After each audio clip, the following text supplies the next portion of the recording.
Hadir semua ya. Oke. Oke, kalau gitu sebelum kita memulai pembelajaran, alangkah lebih baiknya kita itu berdoa dulu agar nantinya pembelajaran bisa berjalan dengan semaksimal mungkin, bisa bermanfaat untuk kita semua ya. Berdoa menurut agama dan kepercayaan masing-masing, berdoa dipersilakan. Berdoa selesai. Oke. Di sini Ibu akan memberikan materi mengenai manajemen waktu.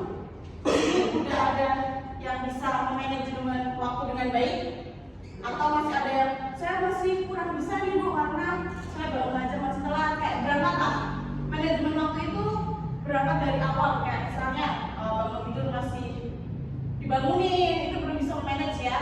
Ada yang bangunnya masih dibangunin? Ada. Yang sering terlambat ada nggak di sini?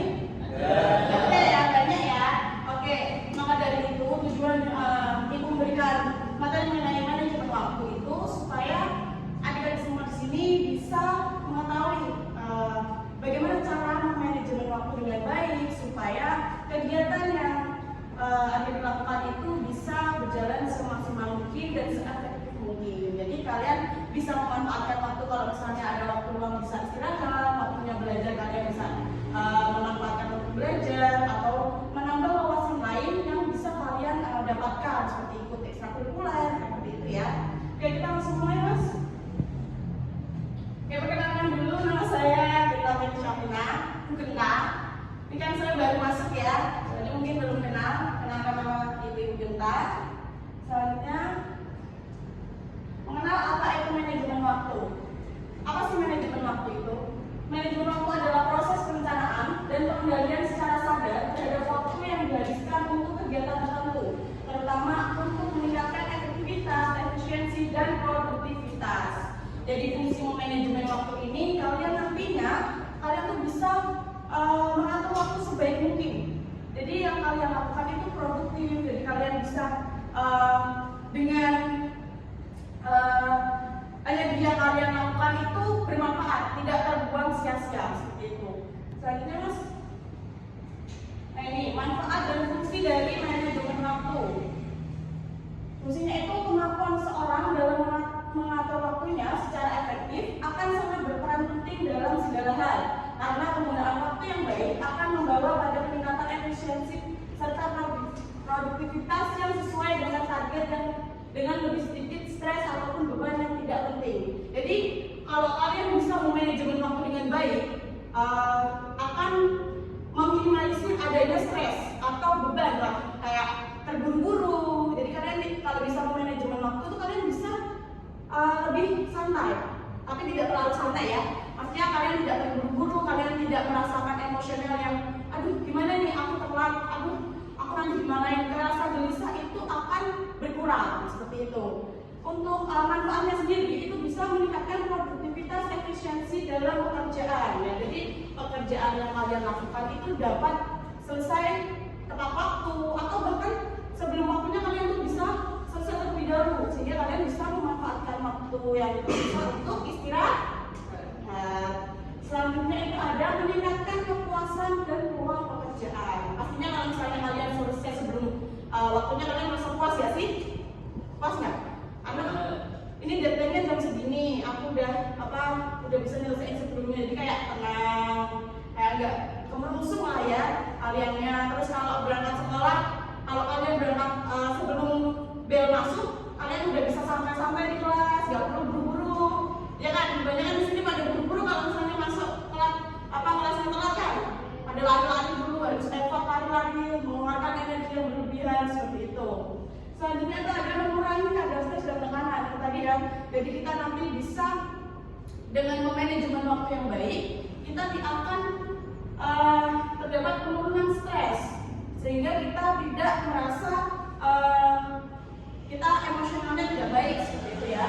Selanjutnya mencapai target dan tujuan. Dengan manajemen yang baik, kita bisa melakukan segala sesuatu itu sesuai dengan target atau pencapaian yang ingin kita lakukan. Kalau misalnya dalam tugas, guru kalian mesti kan kasih PR ya kan? Kalau misalnya nggak dikerjain, biasanya dihukum atau enggak nih? Dihukum kan? Nah, biar kalian nggak dihukum, maka kalian harus bisa tuh mencapai target dan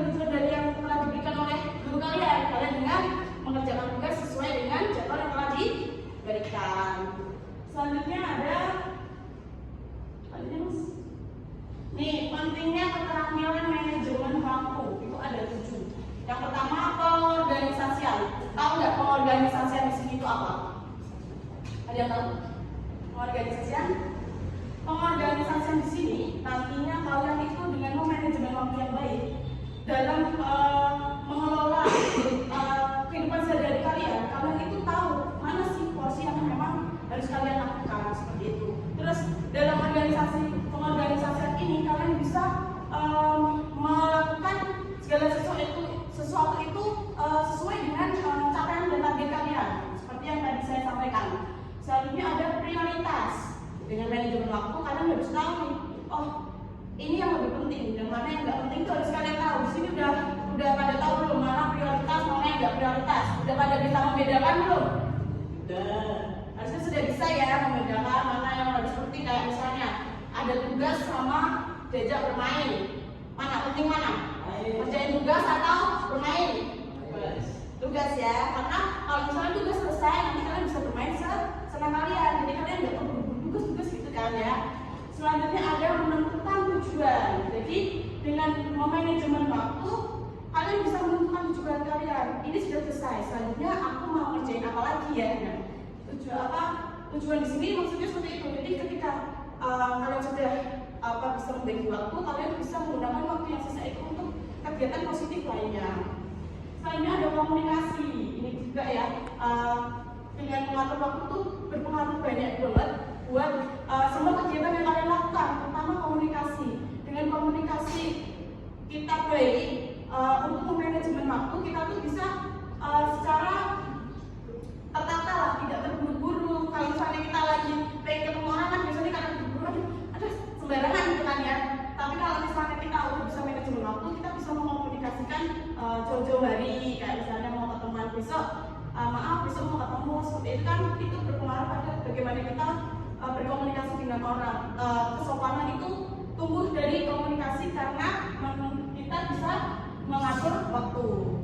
Selanjutnya ini ada perencanaan. Tadi ya, jadi perencanaan itu kita bisa mengatur mana tadi skala prioritas yang ingin kita lakukan, mana yang memang perlu kita datangi atau perlu kita kerjakan terlebih dahulu. Itu kita bisa merencanakan tanpa merusung tadi ya, jadi kita bisa tahu lah. Selanjutnya ada delegasi atau pembagian tugas. Karena akhirnya manajemen waktu, kita bisa membagi tugas.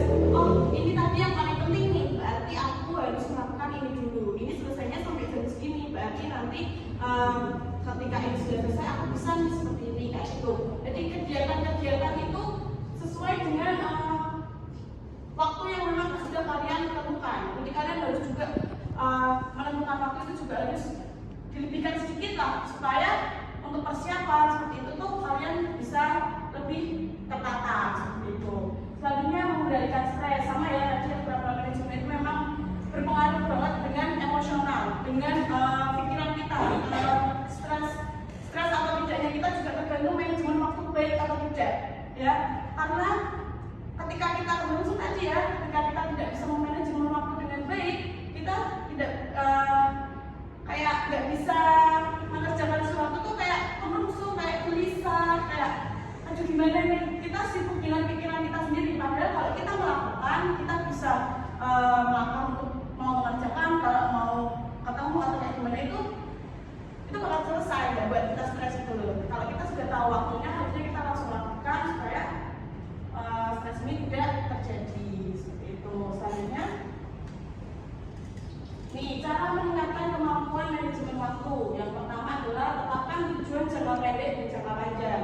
Yaitu tadi ya, kalian harus bisa menentukan mana yang lebih penting, mana yang kurang penting, mana yang bermanfaat, mana yang tidak bermanfaat. Jadi dua pilihan itu ada di tangan kalian. Mana yang menurut kalian penting harus benar-benar kalian pikirkan. Karena di sini di kelas 10 ini ya, pastinya nanti ke depannya kalian pastikan ada banyak sekali tantangan-tantangan baru ya kan. Untuk misalnya kalau misalnya habis kuliah, habis sekolah di sini kelas 10, ini kan nanti kelas 11, kelas 12 itu kan nilainya harus stabil ya, supaya kalau misalnya mau kuliah bisa ambil SNMPTN seperti itu kan.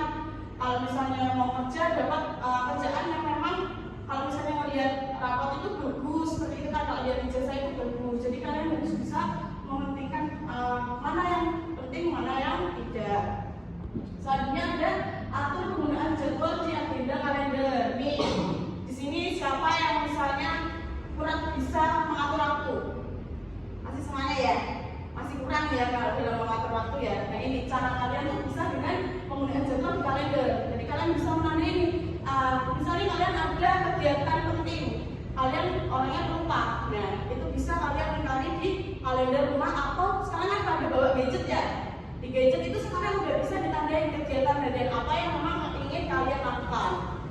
Selanjutnya ada menempatkan pekerjaan utama lebih dulu. Ini sama ya, harus tahu skala prioritas yang memang harus kalian lakukan agar semua kegiatan yang kalian lakukan itu bisa terlaksana dengan baik, dengan nyaman, tidak merasa stres, sehingga kegiatan kalian itu memang benar-benar membuat kalian senang seperti itu. Selanjutnya, oke, ini kesimpulan dan contoh. Oke, dari teman-teman di sini ada yang udah tahu nih cara manajemen waktu yang baik dan benar belum? Ada yang tahu? Mungkin di sini ada yang ingin sekali merubah cara dia bersikap, seperti berangkat terlambat seperti itu. Ada yang ingin memberikan pendapat mengenai bagaimana cara kalian, diri kalian ini untuk bisa memanajemen waktu.